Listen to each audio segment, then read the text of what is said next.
وجاہدوا فی سبیل اللہ، اور اللہ کے راستے میں کوشش کرتے رہو، محنت کرتے رہو، بھرپور انداز کے ساتھ آگے بڑھتے رہو۔ مفاد خبیث ہوتا ہے اپنی ذات کے بارے میں سوچنا، اپنے آپ کے بارے میں سوچنا، اپنے خاندان کے بارے میں، اپنے بچوں کے بارے میں سوچنا۔ قائد اعظم جو تھا وہ پوری قوم کے لیے سوچ رہا تھا، پوری قوم کے لیے، ملت اسلام کے لیے سوچ رہا تھا۔ خویشے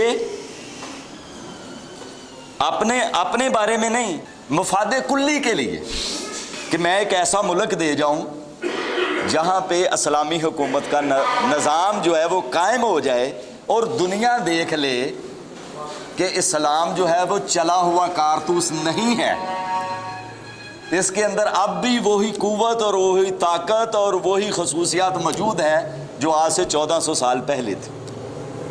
یہ قائد اعظم کی قربانیوں کی باتیں بڑی ہو گئی، لیکن ہم نے اسلامی نظام قائم کرنے کی بجائے جمہوری نظام قائم کر دی۔ ہر وہ نظام جو عقل کا بنایا ہوا ہے اسلامی نظام سے آگے نہیں بڑھ سکتا، چاہے وہ جمہوریت ہو، چاہے وہ بادشاہت ہو، چاہے وہ یزیدیت ہو، یہ سب باطل نظام، کمیونزم ہو، سوشلزم ہو، ماؤتونگزم ہو،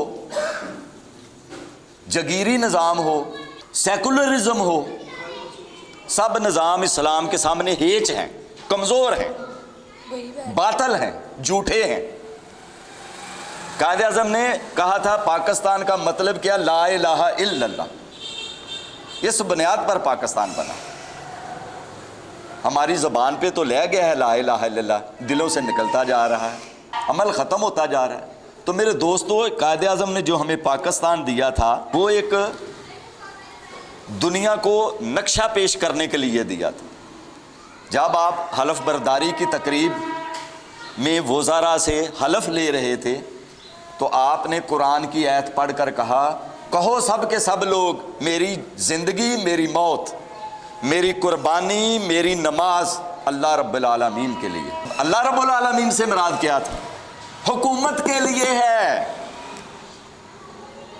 رب العالمین حکومت ہے، کیونکہ میں تمہیں اسلامی ملک دے کر جا رہا ہوں۔ تم نے پاکستان کے لیے اپنی جان دینی ہے، اپنی موت دینی ہے، زندہ رہنا ہے، قربانی دینی ہے۔ اور صلاۃ کا مطلب صرف نماز نہیں ہے، صلاۃ کا مطلب ہے کہ اسلامی احکامات پر آپ نے پابندی کرنی ہے، یہ ہے صلاۃ کا مطلب۔ دوسرا، اسلامی احکامات ملک میں رائج کرنے ہیں، ان کو آہستہ آہستہ ملک کی ستون بنانا ہے۔ ہم سب بھول گئے قائد اعظم کی ان باتوں کو۔ حضرت علامہ اقبال رحمۃ اللہ علیہ وہ کیا کہتے ہیں؟ میں قائد اعظم کی سپاہ کا ایک ادنا سپاہی ہوں۔ یہ درجہ دیتے تھے قائد اعظم کو، میں اس کا ایک سپاہی ہوں۔ کون کہہ رہا ہے؟ علامہ اقبال کہہ رہا ہے۔ کسی میں اب کو ہے جرت کسی میں کہ وہ یہ کہہ سکے کہ میں قائد اعظم کا سپاہی ہوں؟ کیا اس کے اندر وہ خصوصیات ہیں اقبال والی؟ وہ اتنی اعلیٰ خصوصیات کا مالک ہو کر بھی کہہ رہا ہے میں اس کے ساتھ ہوں، میں اس کے پیچھے ہوں۔ یہ آگے، قائد اعظم آگے، میں اس کے پیچھے، اس کی مدد کے لیے تیار ہوں۔ میرے دوستو، قرآن نے ایک بڑی خوبصورت مثال دی ہے، سورۃ عنکبوت پڑھیں، اس میں اللہ تبارک و تعالیٰ فرماتے ہیں کہ مکڑی بڑا خوبصورت جالا بنتی ہے، بڑی محنت کرتی ہے اس پہ، مکڑی طاقتور، کمزوروں کو پھانسنے کے لیے وہ جالا بنتی ہے، مکر و فریب کرتی ہے، دھوکہ دیتی ہے، چالیں چلتی ہے تاکہ اس کے اندر مچھر، مکھی، کیڑے مکوڑے آ کر پھنس جائیں۔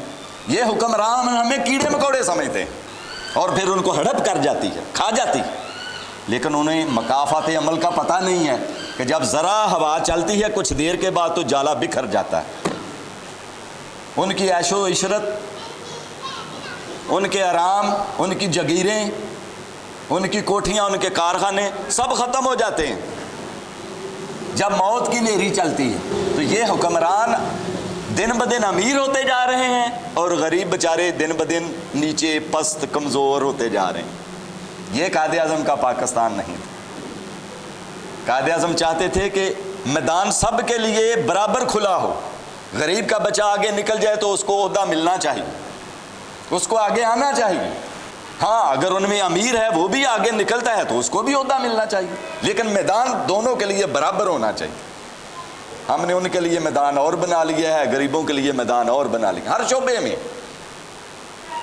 اس کی وجہ سے ہم پست ہیں، کمزور ہیں۔ آج بھی وقت ہے ابھی کچھ نہیں بک گیا کہ ہم نصیحت حاصل کریں، قرآن کو سمجھیں، قائد اعظم کے اقوال کو سمجھیں اور اس کے مطابق آگے بڑھیں، تو انشاءاللہ تعالیٰ وہ وقت دور نہیں کہ ہم دوسرے ملکوں کے ساتھ کھڑے ہو کر، ایٹمی پاور ہیں ہم، کسی چیز کی کمی نہیں ہے، مین پاور بہت ہے، مائنڈ بہت ہے، کسی چیز کی کمی نہیں ہے، میدان ہیں، صحرا ہیں، ریگستان ہیں، پہاڑ ہیں، معدنیات ہیں، کسی چیز کی کمی نہیں ہے، صرف نوجوانوں کو موقع دینے کی کمی ہے۔ ان کو موقع دیں، ان کی حوصلہ افزائی کریں، زمینیں کھلی پڑی ہیں، دیں نوجوانوں کو، جائیں کاشتکاری کریں، پہاڑ جو ہیں بیکار پڑے ہیں، دیں نوجوانوں کو، جاؤ ان کو کھودو، ان سے خزانہ نکالو، ان کی حوصلہ افزائی، سب کچھ نکلے گا۔ جب تک ہم ان کو موقع نہیں دیں گے نوجوانوں کو، آپ ترقی نہیں کر سکتے، خاص طور پر ان بچوں کو جن کا کوئی سہارا نہیں۔ قوم کو لنگڑا لولا نہ کریں۔ نبی پاک صلی اللہ علیہ وسلم نے نوجوانوں پہ بڑا انحصار کیا تھا، خوش ہوتے تھے ان کو دیکھ کر، ان کو اپنے پاس بٹھاتے تھے، ان کی زیادہ تعلیم و تربیت کرتے تھے۔ پڑھ لیں جا کر حضرت عبداللہ رضی اللہ تعالیٰ، حضرت زید رضی اللہ تعالیٰ، حضرت انس رضی اللہ تعالیٰ، جوان بچے، پھر جب وہ بڑے ہوئے وہی جرنیل بنے، پھر وہی جو ہے قاضی اور جج بنے۔ سمجھ میں آئی بات؟ ان کو موقع دیں گے تو انشاءاللہ تعالیٰ آپ دیکھیں گے کہ یہ ملک دن دگنی رات چگنی ترقی کرے گا۔ اللہ تعالیٰ ہمیں جو ہے اس پہ عمل کرنے کی توفیق دے۔ صادق اللہ مولانا علی العظیم و صادقنا رسولہ النبی الکریم۔